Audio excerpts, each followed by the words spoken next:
If you've ever found yourself staring at a really beautifully written paragraph, or maybe a dense poem, and you've thought, I know this means something profound, but what if I'm missing it? What if I'm just focusing on the tiny details and missing the big picture? Oh, absolutely. It's that familiar feeling, right? That academic doubt.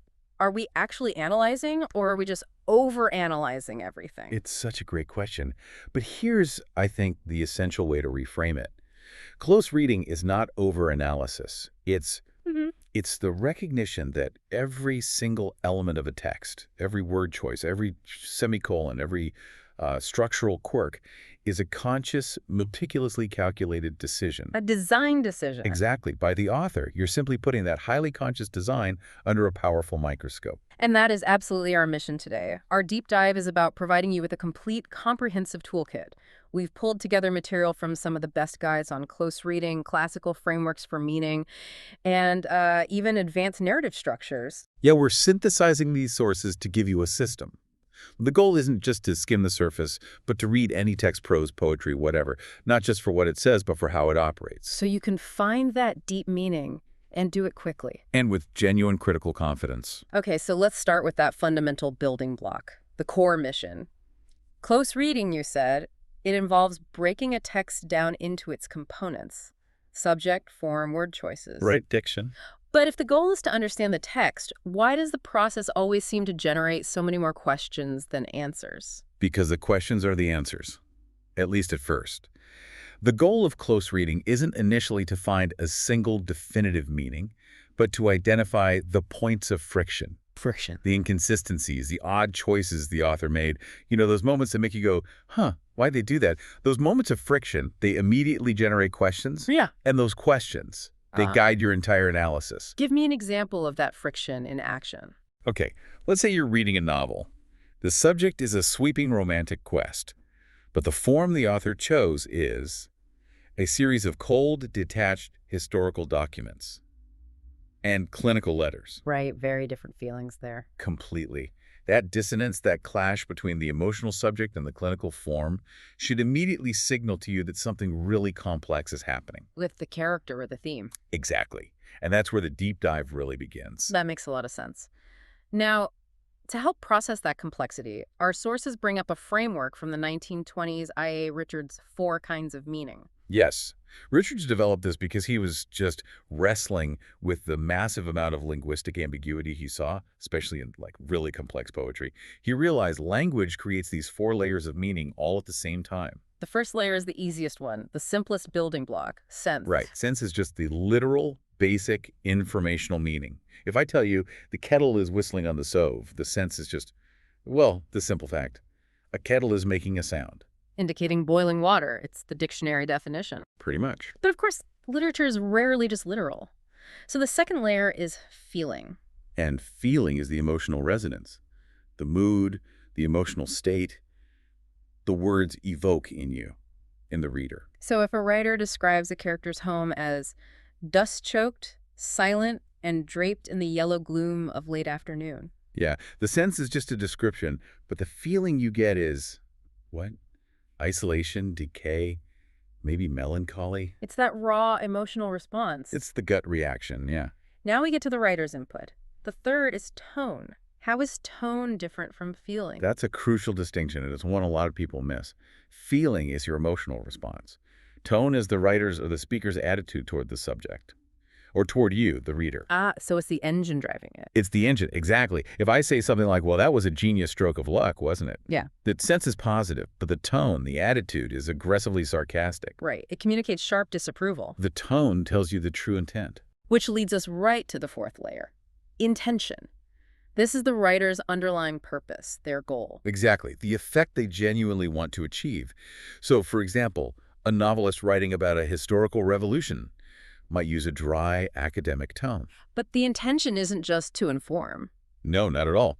It might be to subtly encourage the reader to reflect on, say, modern political complacency. What's so fascinating here is how these 4 things, sense, feeling, tone, and intention, can either work together seamlessly or sometimes just pull apart violently. That's the core insight of his framework. In a simple love poem, the sense, describing beauty, the feeling of tenderness, the admiring tone, and the intention of expressing love, they all align. But the best literature often forces them into conflict. Always. So if a narrator is describing a terrible tragedy, that's the sense, but uses an almost bored, detached clinical tone.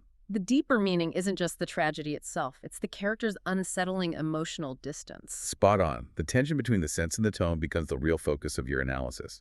Learning to see that tension is the shortcut.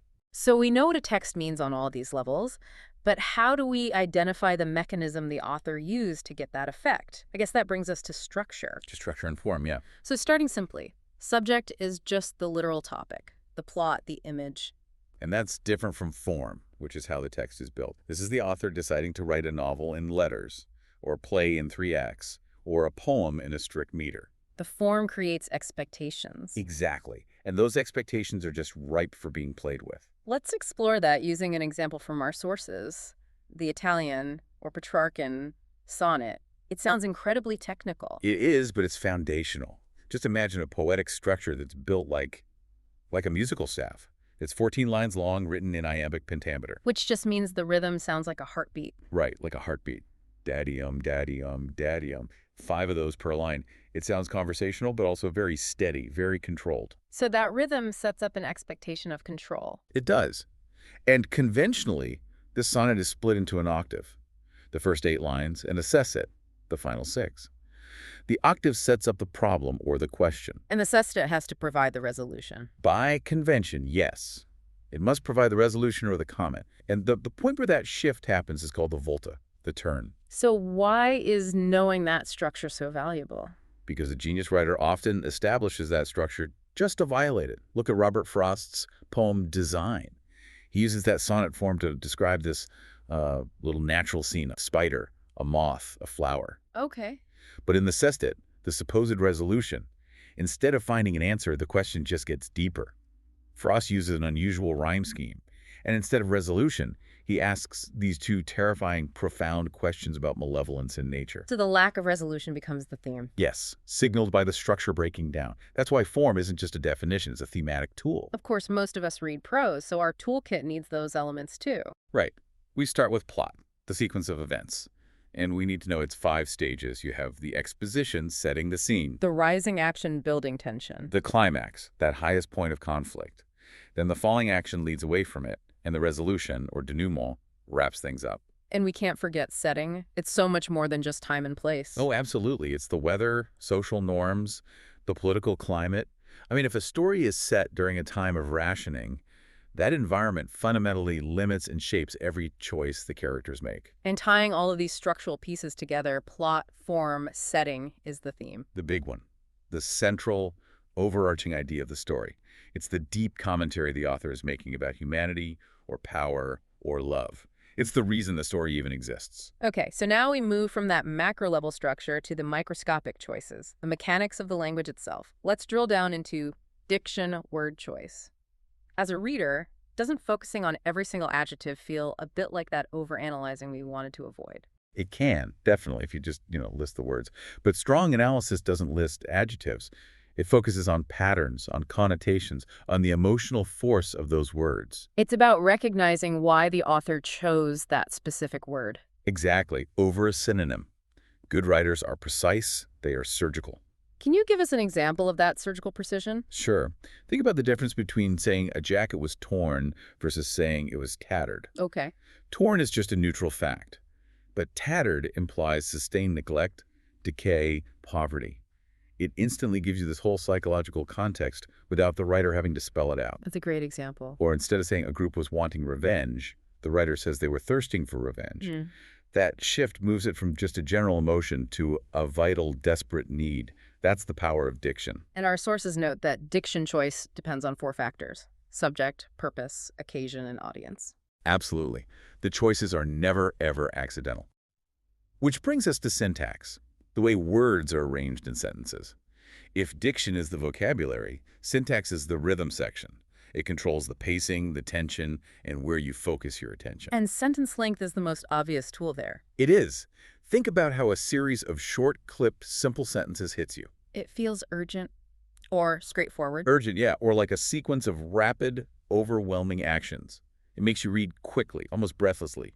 Now contrast that with a long, winding, descriptive sentence full of clauses. It forces you to slow down. You have to slow down, absorb detail, maybe contemplate. Sometimes you even get lost in the complexity.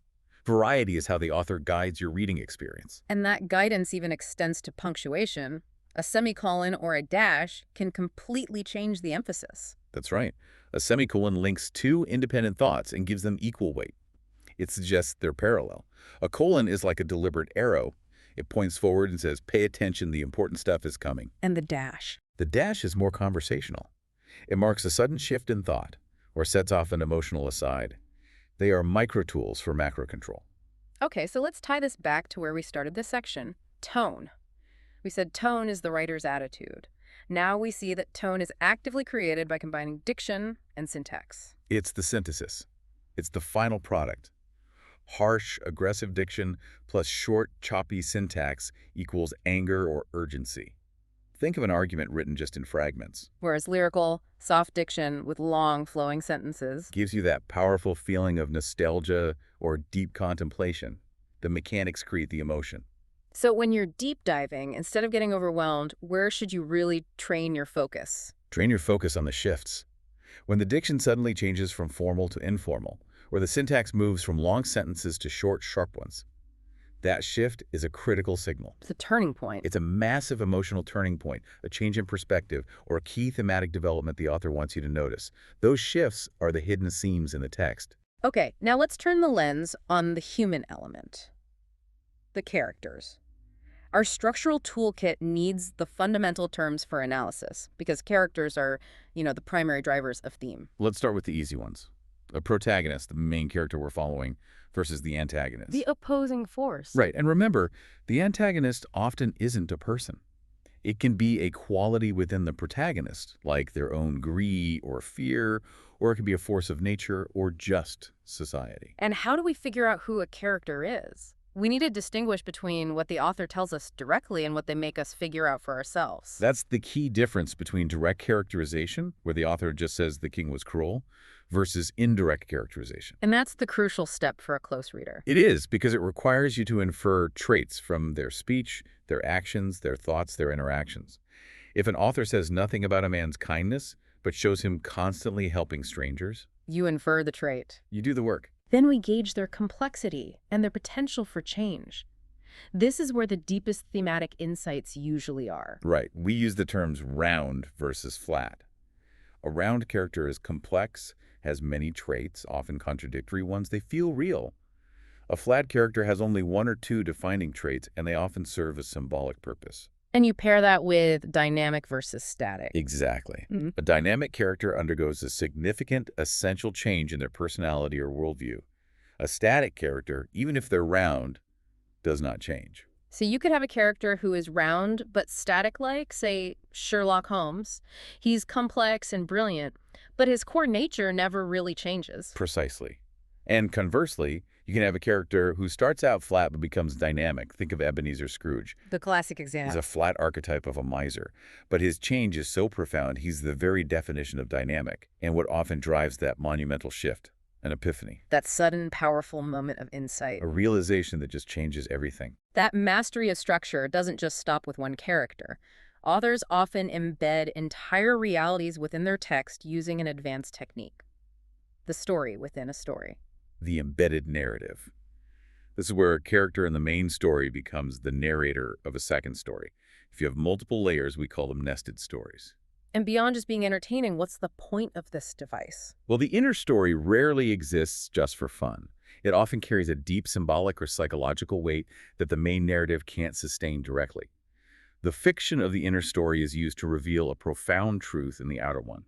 It's like a controlled experiment. And I think the most important thing to analyze here is that the reliability and the motives of that inner storyteller are always questionable. Absolutely. The author is asking you to distrust that inner narrator. And we see this technique going back thousands of years, from the ancient Egyptian tale of the shipwrecked sailor to the Indian Panchatantra, which sometimes goes 3 or 4 layers deep. It's a way to explore uncomfortable truths safely. In a way, yeah. And if we connect this layering to grander principles, our sources talk about something called fractal fiction. Which is a beautiful concept. It really is. The inner story is designed to be a smaller, self-similar version of the main narrative. It creates a literary Drost effect. Not just a story within a story, but the same story within a story. Yes, and it creates this recursive feedback loop that just blurs the lines between what's real and what's fiction. Like in the never-ending story, where the protagonist is reading a book, only to realize the protagonist of that book is reading the very same book he is holding. That's the perfect example. Yeah. And the point for the close reader is realizing that when an author uses this, they are purposefully inviting you to question the reality of the primary world itself.